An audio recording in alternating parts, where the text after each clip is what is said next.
Hi everyone, thanks for joining us today for our chapter book story time. We're here at the Caribou Public Library. I'm Miss Erin and we are reading Little Britches by Ralph Moody. We're on the very last chapter of our book today, chapter 31, which is called, fittingly, So Long, Partner. I'd never known Lady's oldest colt much until we moved to Littleton, because Father had always pastured her away from our place. After we moved to Littleton, he began gentle breaking her on Sundays. There really wasn't much to it. She was a beautiful 1,000-pound sorrel and as gentle as Lady. By the time Father finished his house-building job, he could drive her almost anywhere. The morning after we fixed the chicken house, he was talking about her at breakfast. Lady hadn't had a colt the year before and wasn't going to have one that year. Mother said it was a shame not to be raising a colt after the good price that we got for Lady's last one. Father looked up and said, "What would you think about Babe? I've been thinking that I might drive her up to Fort Logan this afternoon.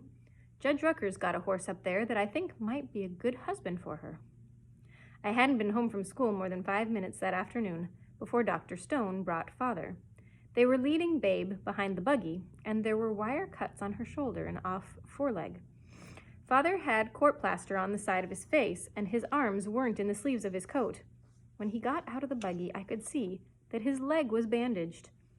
His overalls were torn half off on one leg, and the bandage showed through. Mother, Grace, and I ran out to meet them. We were scared to death, but Father grinned and said it was nothing. He had just been scratched a little. Dr. Stone didn't talk that way, though. He said it was lucky that Father was still alive. After he and Mother had put Father to bed, they came out into the kitchen, and Dr. Stone told us what really happened. There were big iron gates at the entrance to Fort Logan, and brick walls ran both ways. Anyone driving on the road outside the wall couldn't see a team coming out of the fort until it came through the gates. Father and Babe had been almost up to the entrance when a horseless carriage came racing out of the fort. Babe had never seen one before and reared. The man who was driving the machine tried to stop it, but it went into a fit of backfiring.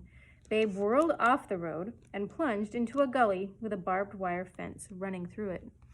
Father was thrown out when the buggy upset, but jumped up and flung his weight onto Babe's head so as to keep her from destroying herself in the wire. He was badly bruised and torn before he quieted her. That summer on the ranch, without any crops and only a few days of haying, had been good for Father's lungs. Until the night he was hurt, I don't think I had heard him cough in months, but that night I could hear him long after I had gone to bed. It must have been that he got his chest squeezed when he was wrestling with Babe down there in that gully. Father called me as usual the next morning, but it looked bad when I came down to breakfast. Where it wasn't skinned, his face was gray. He had a little hacking cough that sounded as if it started clear in the bottom of his lungs. It was one of those cold, drizzly March mornings, and Mother wanted him to go back to bed, but he wouldn't. He said he had promised the undertaker he would dig a grave that day, and it might be his only chance to build a house that would last until doomsday. Mother didn't like it and said that was no time for banter, because if he worked out in the rain in his condition, he might be digging his own grave. Father chuckled a little when he got up from the table, and he rumpled my hair. "We Moody's are tough fellows, aren't we, son?" he said. Before he went out, he laid his hand on Mother's shoulder and said, "Don't worry. I'm not sick, just scratched up a little. This job will only take half a day, and there's $3 in it." The job did take longer than half a day. I'd been out of school an hour before Father got home. Mother had him put dry clothes on right away and made him drink some brandy and hot water. I don't know whether it was the brandy that made Father talk that night or whether he had a premonition. He'd never told us youngsters anything about his boyhood or things that he had done before we were old enough to remember. That night, we sat at the supper table for nearly 2 hours while Father told us about the little backwoods farm in Maine, where he was brought up by his deaf-mute father and mother, and about going to visit his uncle's family when he was 8 years old, so that he could learn to talk with his mouth as well as his fingers. He told us about grafting apple boughs into birch trees and about lowering himself down into the well so that he could see the stars in the daytime. But he didn't tell us anything about being the New England bicycle racing champion. Mother told me about that afterwards. I heard him coughing every time I woke up during that night, and the next morning he stayed in bed. The doctor from Littleton came that evening and said father had pneumonia. He was so sick that the doctor would only let us go in to see him once during the next week. Mother had sent us all to take a long walk on Sunday afternoon so as to get us out from underfoot. She'd spent almost every hour with father since he was taken sick, and her nerves were so unstrung that we irritated her. When we came home from our walk, the doctor said we could each go in and see father for just a minute. Grace went first, then it was my turn. He looked so bad it frightened me when I went into the room. I couldn't think of a thing to say, and I guess father was so sick he couldn't either. I had found a coil of inch rope lying beside the road when we'd been walking and had brought it home. I could only think to tell father about the rope. He raised his hand up a little and I took it. His voice was almost a whisper, and he said, "You take care of it, partner. You may need it." That was the last thing I ever heard him say. Afterwards, Mother told me that he had asked for me his last day, but the doctor wouldn't let her send to school for me. When we got out of school at noon, 10 days after Father had taken sick, Hal was waiting for us with a note. The doctor had sent a nurse to help Mother for the past few days, and the note was in her handwriting. It said for us to go to the Roberts' house for our lunch and not to come home. They lived a block nearer the schoolhouse than we did, and they were good neighbors to us.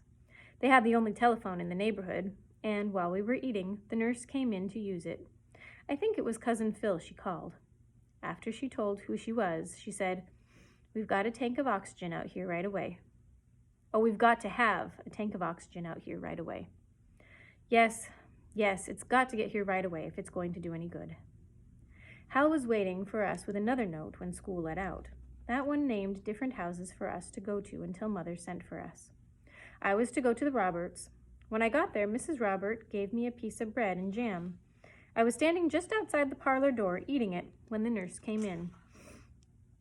She didn't say anything to Mrs. Roberts or to me, but walked right across the parlor and cranked the telephone. I thought it might be something more about oxygen, so I stepped over to where I could hear better. The nurse spoke a number into the telephone, and in a minute she told who she was and said she was talking for Mother. Then she said, "Her husband died about 20 minutes ago. You better pick the body up right away. I want to get rid of it as soon as we can. Her nerves are all going to pieces."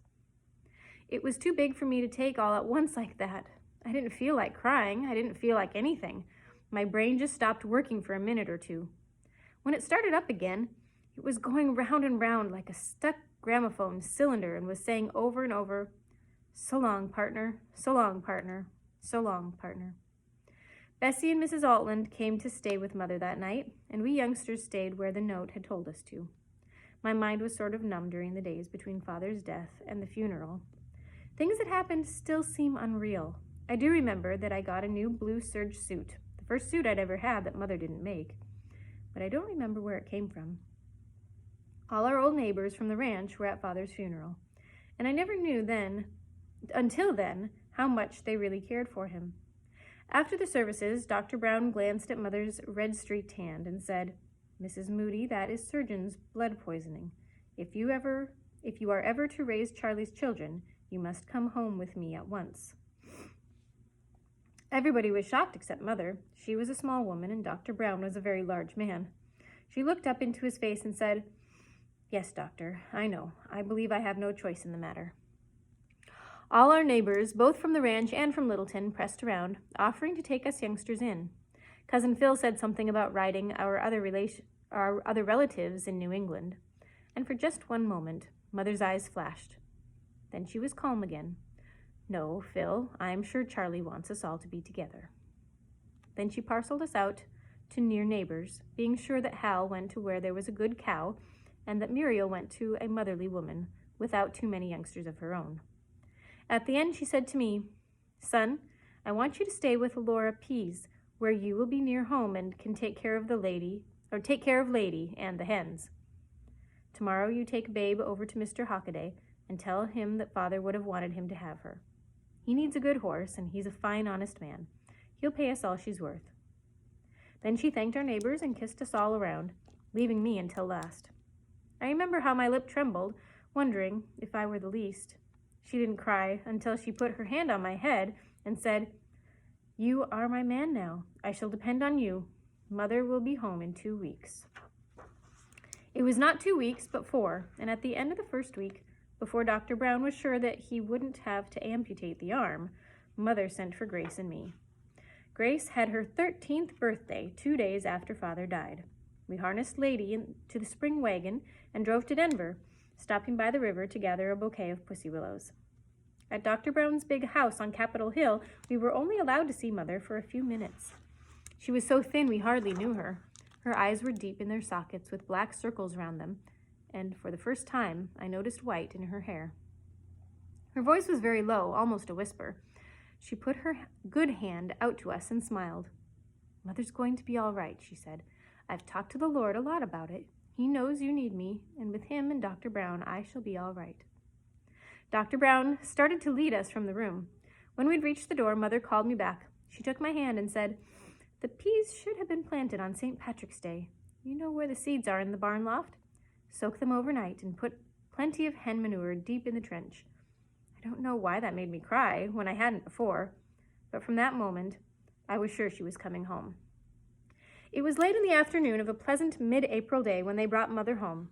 Cousin Phil drove her out in his first automobile, a 2-cylinder Buick with shiny brass rods to support the windshield. Dr. Browne and a nurse came with her. They carried Mother into the house and put her to bed downstairs in the parlor. When I came in, she was saying to the nurse, "I'm perfectly all right now. All I need is my children." As quickly as I could get out, I harnessed Lady to the spring wagon and started the collection of brothers and sisters. Mother could be quite persuasive if necessary. She must have been so with Dr. Browne because, just as we turned into the lane, the Buick was pulling away from our house. Dr. Browne and the nurse waved to us from the back seat as they went by. I was the last one into the house because I had to unhitch Lady. Most of the tears were shed before I got there, and Mother was propped up in bed with Hal still sobbing and trying to bury his nose in her side. Her right hand was heavily bandaged. When I came in, she organized the first meeting of the Clan of Moody. "Now, let's not be sorry for ourselves anymore," she said. "We've got lots of other things to do. First, we must get Mother's hand well. All it will take is good food and good care. I can't think of anything that would be better for it right now than a good chicken stew. Ralph, suppose you dress that big fat buff Orpington hen that didn't lay last winter. Philip, you get Grace 2 or 3 armfuls of wood and some shavings so she can start a fire in the cook stove. And Muriel, do you think you could get the new tablecloth out of the dresser drawer and set us a table right here by my bed? When you get the fire going, Grace, put on the big iron pot with some fat in it so it will be good and hot when the hen is ready. And Hal, would you get Mother a drink of water? I can't think of a thing that would taste so good as a nice, cool dipper of water, right from our own well." That first supper was the most memorable meal of my life. The big yellow mixing bowl sat in the middle of the table, filled to the brim with well-browned pieces of chicken, stewed until it was almost ready to fall off the bones. Whole potatoes and carrots with big puffy dumplings mixed at the bedside and floating on top. Father had always said grace before meals, always the same 25 words, and the ritual was always the same. Mother would look around the table to see that everything was in readiness. Then she would nod to Father. That night, she nodded to me, and I became a man. And that is the end of Little Britches by Ralph Moody. You guys have a wonderful rest of your day, and we'll be starting a new book next time. So we'll see you then. Bye for now.